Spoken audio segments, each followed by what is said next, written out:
this is Kermit the Frog. Fascinating. I'm Captain Kirk. Magic is always there, Aye, sir. as long as we keep looking for it. Engage.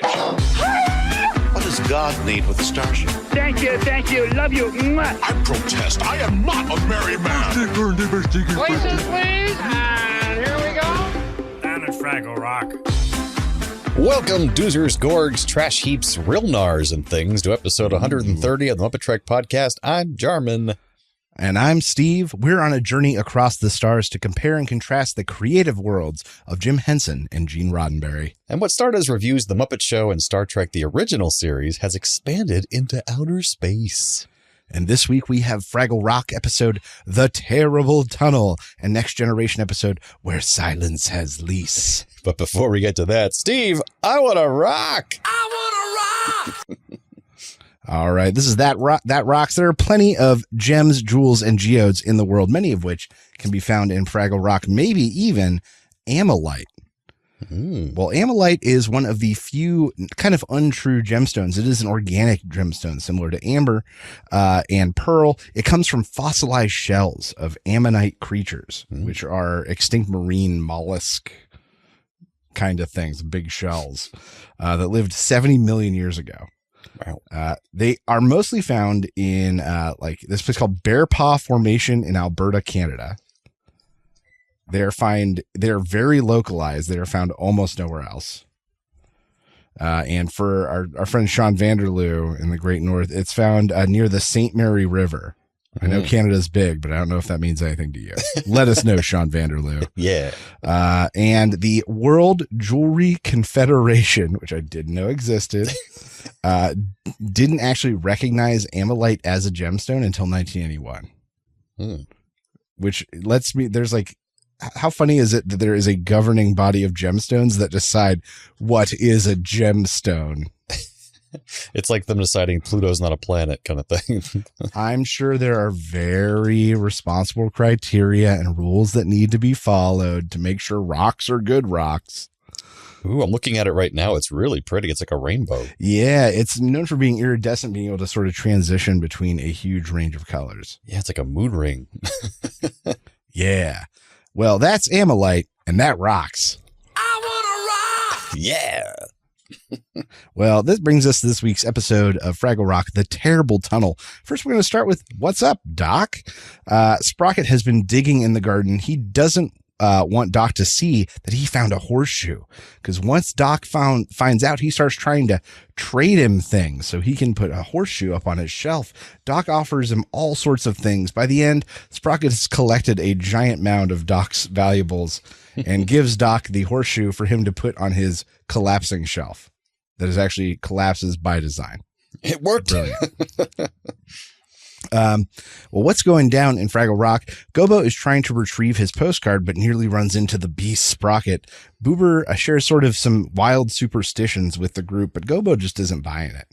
Meanwhile, Boober points out ill omens everywhere, like cracks in rocks, because these omens lead to the terrible tunnel. Ooh. Gobo tries to calm everyone down, and Moki invites them to go see the storyteller, where the storyteller only stokes Boober's fear by telling them and singing them the story of Sir Blunderbrain, who blundered his way to the terrible tunnel, saved a bunch of Fraggles inside, but himself got eaten, never to be seen again. Gobo and Red and everybody head back. They start playing this game Heidi Ho, which is sort of reminiscent of like Marco Polo and hide and seek. One of them mixed wearing together. a blindfold. Yeah. And Wembly gets quickly caught, and he is it. As he calls Heidi, a mysterious, distant voice calls back, "Ho!" He is led away from the others in the game, down into the tunnels of Fraggle Rock. He finds himself sort of lost and afraid. He sings a song to try to convince himself that he isn't scared, and wanders into the terrible tunnel. Wembly flees back to tell the others, but no one believes him, and he swears that he will find the terrible tunnel again. The others sort of tell him to sort of calm the hell down and dissuade him with a song. It's going to be bad news about all the sort of terrible things that are bound to happen if he finds the terrible tunnel. Gobo, Red, and Wembly go searching anyway. They find the tunnel, and all three of them get nearly sucked in, but they escape thanks to the superstitious knots in their tails. The Fraggles return to the storyteller, who starts to sing another story about the terrible tunnel, but they clarify that they escaped, so it doesn't have to be a bad story. It could be a good story. The storyteller adds a verse about the heroic exploits of Wembly having escaped the terrible tunnel. Wembly is legend. And that's what's going down in Fraggle Rock. So, Jarman, what did you think of this week's episode of Fraggle Rock Terrible Tunnel? It's actually you get Boober in full force here, being his negative self and talking about all the terrible things that can happen. And it was pretty creepy, especially the terrible tunnel itself with the creepy crawly bugs that were really gross looking and kind of like the visual of the cave opening to like literally the big eat spiders and all that stuff. And it was just, I love the song from the storyteller. I hope she comes back because she just really, they even dressed her up like a 90s librarian, like someone who would be telling stories like that, or a teacher or something. So she was really cute and the song was good. I like that also she had a working doorbell. That's true. I was like, did they just push the doorbell? Yeah, they did. A little chime plays. All right. And her job is just to tell stories, I guess.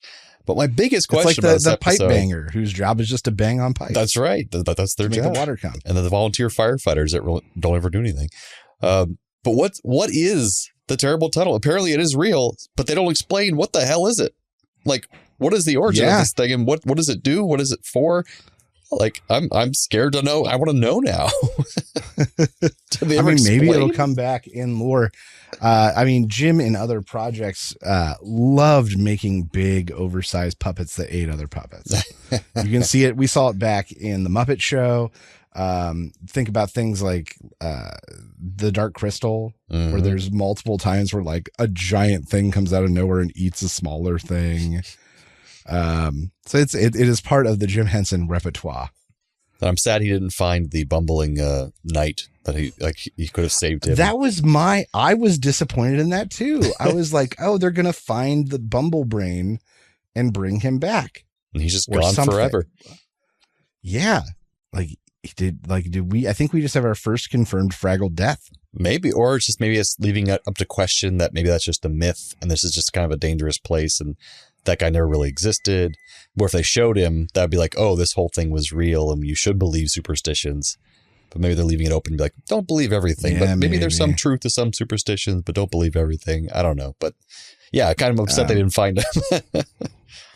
I gotta say, this is not a episode I very particularly remembered, but I really dug it.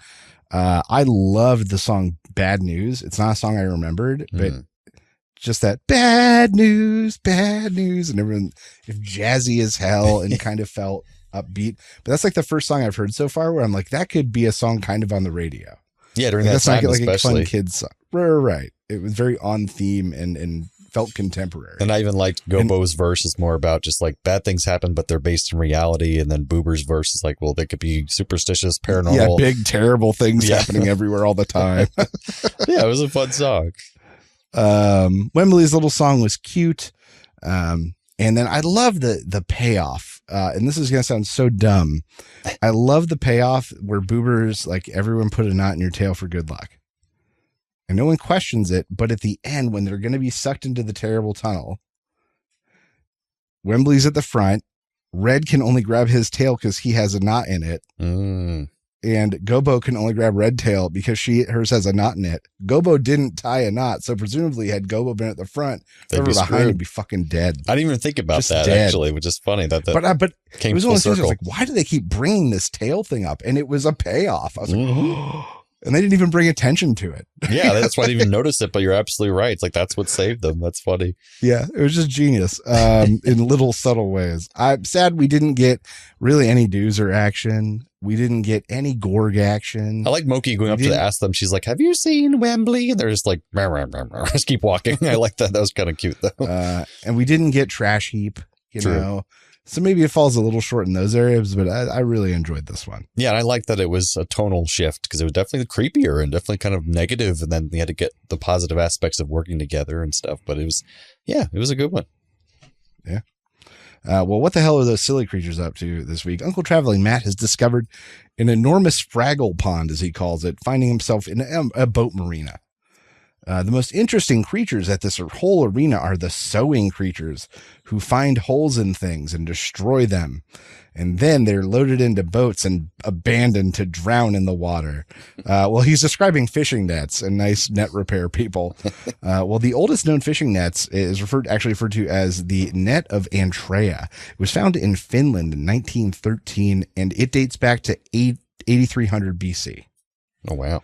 But even more recently, fishing net sinkers for nets from 27,000 BC have been discovered in Korea, and they're the oldest fishing implement, though the net was not preserved. 27,000 BC? 27,000. Yeesh.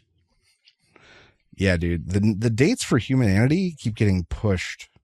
I can't catch a fish now. Back and back and back. Yeah. So while net construction is widely the same, and the likelihood there's like someone from prehistoric times could probably recognize a net and use it, because the construction has not really changed that much. It works. It works.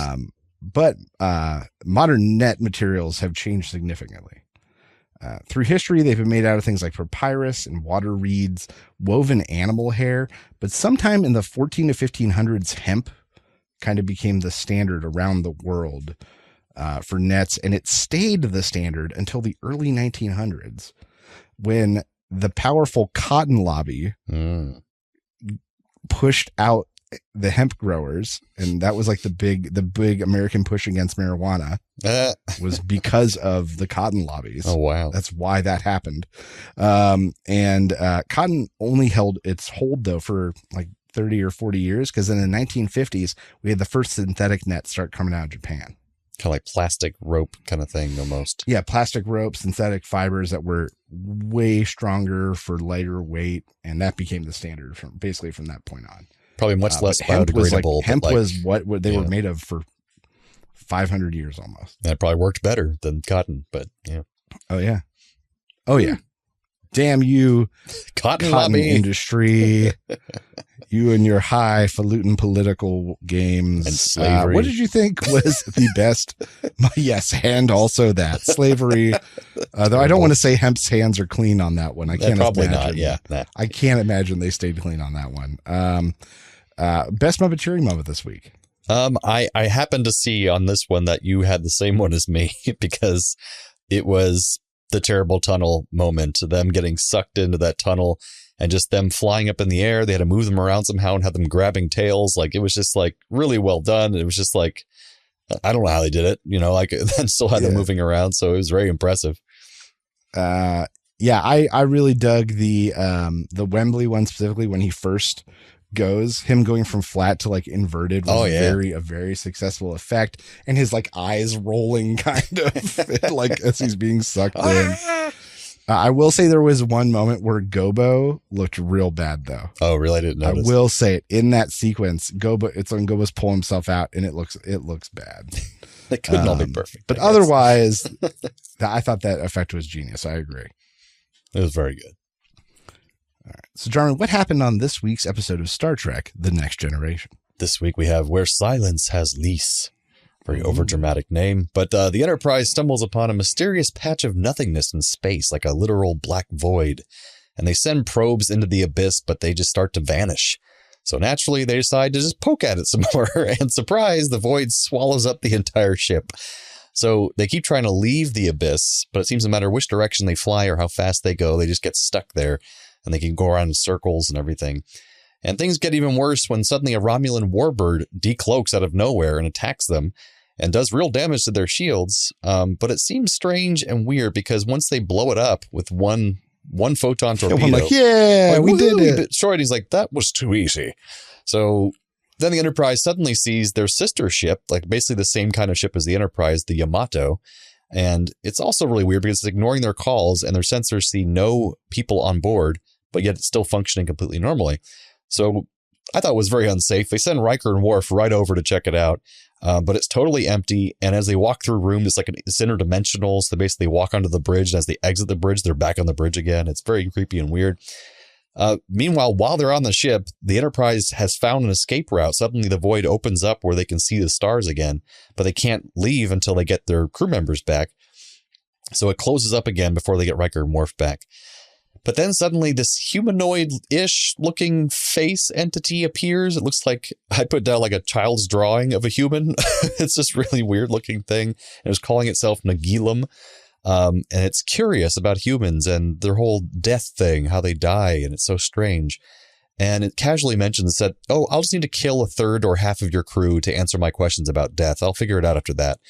But Picard's like, no, I'm not being a lab rat. Screw that. So we're just going to blow up our whole ship before we let him do whatever testing he wants to do. And so as they're prepping to destroy themselves, Nagilum tries to pull some tricks by sending a doppelganger of Troy and Data to go question Picard and ask him about death and just suddenly say, oh, we don't want to die. I don't think you should blow up the whole ship. And Picard thinks that's very suspicious. They wouldn't normally act like that. So basically Picard says, no, we're going through with it. And right before they hit 0 for the countdown, the void disappears and they're able to turn off the self-destruct and they're back in normal space. But as they speed away, Picard gets a final visit from Nagilum on a Zoom call, who offers him this interesting critique of what happened. He says, humans are flawed and insignificant. But Picard counters with, we're both curious. Maybe we're not that different. And apparently that satisfies Nagilum and he concedes and he disappears. So that's what we have with When Silence Has Lease. Where Silence Has Lease. Steve, what'd you think of this episode? All right. So my first comment I wrote down was, who the fuck let this original series episode in here? Mm-hmm. Who the fuck was it? Big floating space face, some sort of big hole in space they can't escape. No real sense to the captain's plan of action. Really? Like, his whole persona was like, well, I'll just kill all of us. Didn't make any sense to me. Now, mind you, if he had some Starfleet procedure or otherwise that he had quoted that maybe justified it, that could have made it okay, but it didn't make any sense to me. Or maybe like off to like Riker, he's like, this is just a bluff. We're not really going to blow up the ship. Like maybe that would have been like more understandable. And then the big floating space face kind of going away dissatisfyingly, like, oh, I guess you're right. See you later in space. And even easy. Picard had the gall to like kind of threaten him at the end. Yeah, like next time we'll see you in space. Like it, like, you know, like we'll be on my territory. That was odd. It was just strange. It felt very TOS. And the even more disappointing thing was we opened with Worf and Riker, right? In that like crazy battle dome, but they make you think it's real for like this much time. Mm-hmm. And that was cool. And then we get to see Worf and Riker. They're the ones deployed to the sister ship, and we get to see that. And there was no third act. They just didn't include a third act for the A plot. And that's what I thought they were setting up. A plot part of the way through and then gave it up. They have Worf saying that line that he's like, wait a minute, I've heard on my planet of the a creature in space that sucks up ships. And then they like, that was perfect opportunity for them to play that up to the third act where it's a Klingon thing. It's like a Klingon old god or something, you know, that's in space or some ancient evil that Klingons always feared. Yeah. But, or when the face goes to talk to them, it's speaking Klingon. That would be cool too. Like, why is that? Those are who I've had encounters with in the past. It's in our ancient books. I am space face. But no, it felt so. I was like, finally a Warp episode, and I was like, was it though? Not really. Was it a Warp episode? It's like they started writing that, just forgot about it. It was weird. All we saw was him freak out and lose his shit in the combat scenario, and then he didn't hold it together when they went to the sister ship. Like he almost lost his shit there too. Mm-hmm. And I was like, surely there'll be a third act where he finally learns to control this shit. No. What didn't matter? Didn't matter. I did like how Picard they do show Picard being at least calm and collected and cool through everything and logical, following regulations, even though that his final choice was strange. But that does kind of follow through the rest of the series, kind of establishing him early on as this person who's just really going to be very calm and collected when everyone else is freaking out. He's like, no, I've got this. It's all right. So I guess I did my things I disliked first, but there were some things I liked. This was, this wasn't as bad as I'm making it out. Oh, necessarily. Yeah. Not all bad. Good gripping intro. I like that Picard I like that they tricked us for like that much time. Yeah. Worf getting to release his primal side once again was something I liked. I wish we'd seen it played out. I love the further development between the new Doctor and Data. Like, that is a cute relationship that I was not anticipating. I did put that it's like they're really playing her up just to not like her at all. Like, I'm hoping they kind of cool it down because it just seems like she's just really a jerk on the whole android thing.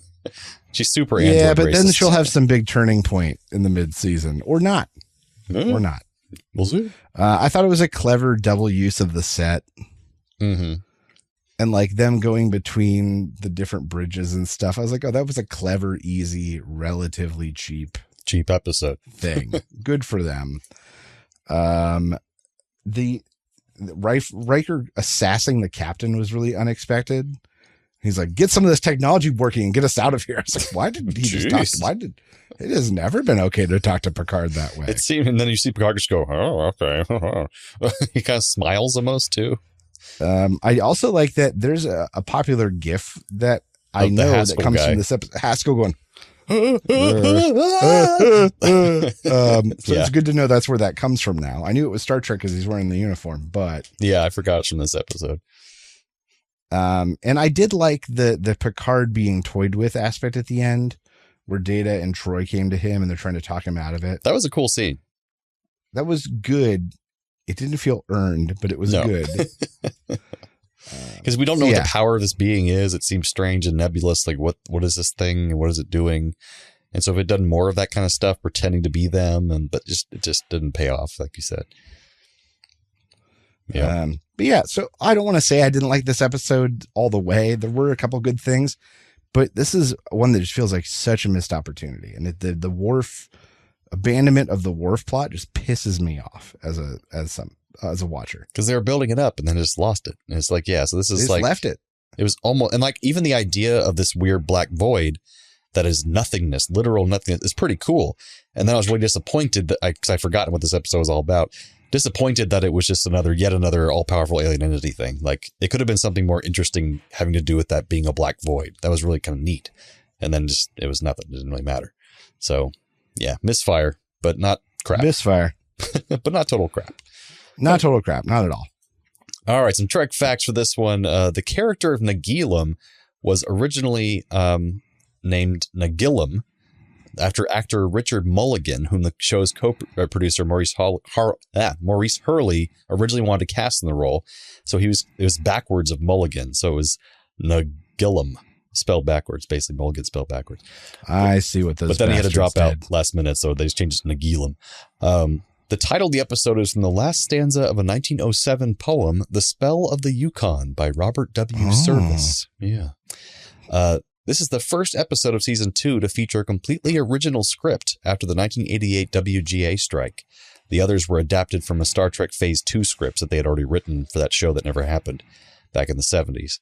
Man, well, this feels, I guess feels that way. You could have fooled me. This also feels like something they had laying around. Yeah, it felt like one of those that was laying around. What's kind of fun is in 2020, only 4 years ago, Patrick Stewart gave his personal annotated copy of the script for this episode to Pete Buttigieg on the Jimmy Kimmel Live late night talk show. This one. Okay. Because I guess he had it on hand and like he just brought it in because he likes Pete Buttigieg and he knew that Pete Buttigieg is a big Star Trek fan. So live on the air, they're both guests. He handed him the signed copy of the script, which I thought was pretty fun. It's personally annotated by him. Patrick Stewart quoted from Picard's conversation with fake Data about death, that conversation they had about death. He uses that quote when he was at Gene Roddenberry's funeral in 1991. He spoke about death and used that same quote because Gene Roddenberry helped write some of this and rewrite some of these early scripts. So he said that at his funeral, which I thought was interesting because it was a good quote about death and about where we go when we die. We don't know, but we could be living on. So it was kind of neat. And that's all our Trek facts. But what are our Trek connections, Steve? All right. I've got one loose and the other one is just delicious. Earl Bain or Earl Bean, I don't know. He's the actor who played the voice of Nagilum. Okay. He's an actor that you would recognize. The thing he's most known for is being in the Terminator series. Oh. Well, he also had a recurring role as a character of the principal on the animated show Dexter's Laboratory.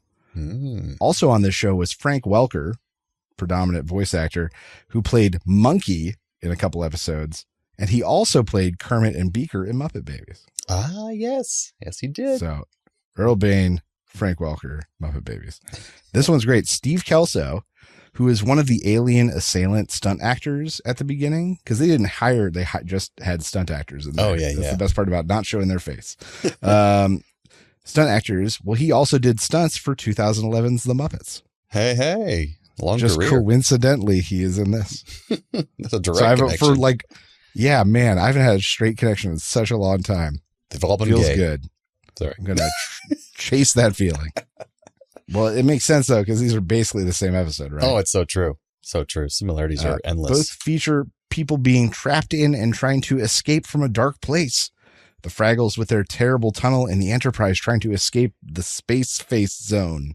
I have the same thing for my first one. Yeah, both feature a hole of nothingness that creatures get trapped in. Fair. Both feature people wandering just sort of confusingly. Wembly trying to retrace his steps to get to the terrible tunnel, and Worf and Riker wandering through the multiple bridges and doppelganger ship. Oh, that's true. Both have someone believing in superstitions and people not believing them. Worf brings up the Klingon legend about an empty entity eating spaceships, and the bridge crew doesn't believe him. And then Boober brings up all the terrible tunnel legends, and Gobo doesn't believe him. So there you go. And I got one more. Both episodes had the curiosity of the cast causing them to get stuck in their respective bad places, and then they have to work together to get out of it. So I kind of like that. You know? That makes sense. Yeah, a little bit. I told you, these are similarities that we never would have gotten with Muppet Show. That's true, because it's more narrative based, so it kind of works. Right. I like a lot of the same themes. I think we're gonna hit at some point. It's just gonna line up perfect, like slots, and we're gonna hit 2 episodes that are literally about the exact same thing. Yeah, the same kind of journey. It will happen. It's pretty Guarantee close. it. This one was actually more close than others. Yeah, absolutely. Yeah, it was. Oh, what's that noise? Transporter malfunction. Transporter malfunction. All right, it's a part of the show where we transport one character to one episode and vice versa. So what you got for us, Steve? MuppeTrek this week, I'm going to bring over Wembly and Gobo and replace Riker and Worf and just let them wander around the doppelganger Enterprise and having Wembly say things like, I think I remember this corridor. No, you don't. We never been here before. MuppeTrek, I'd have Boober come over to replace Worf. He'd have all these superstitious solutions for how to avoid and then get out of the nothingness space by knocking on a plant or something. That's fair. Trek to Rock, I'm going to bring over Data to replace the storyteller. Not only would it be great to hear Brent Spiner sing, because he has a lovely voice. Oh, yes. But I would just love to watch the Fraggles correct him when he's singing the wrong song. Like, well, actually, he survived. Oh, so you have. Something very Data-ish. Interesting. In there. Fascinating. Trek to Rock, I'll bring over Nagilum. He's going to take the place of that rock chasm thing in the terrible tunnel. It would just be that big weird alien baby face trying to lure in and trying to suck them in. It's Nagilum in the dark going, oh, Heidi? oh. I am Nagilum ho. But that brings us to the end of episode 130 of the MuppeTrek podcast. Join us next time for Fraggle Rock episode, The Lost Treasure of the Fraggles. And Star Trek The Next Generation episode, Elementary, Dear Data. So, from the lovers, the dreamers, and us. Live long and prosper, everyone. Thanks for listening to the MuppeTrek podcast. Be sure to follow us on social media on Facebook and Twitter. Subscribe to us on Apple Podcasts, YouTube, Spotify, or your favorite podcast platform. This podcast has been brought to you by A Play on Nerds.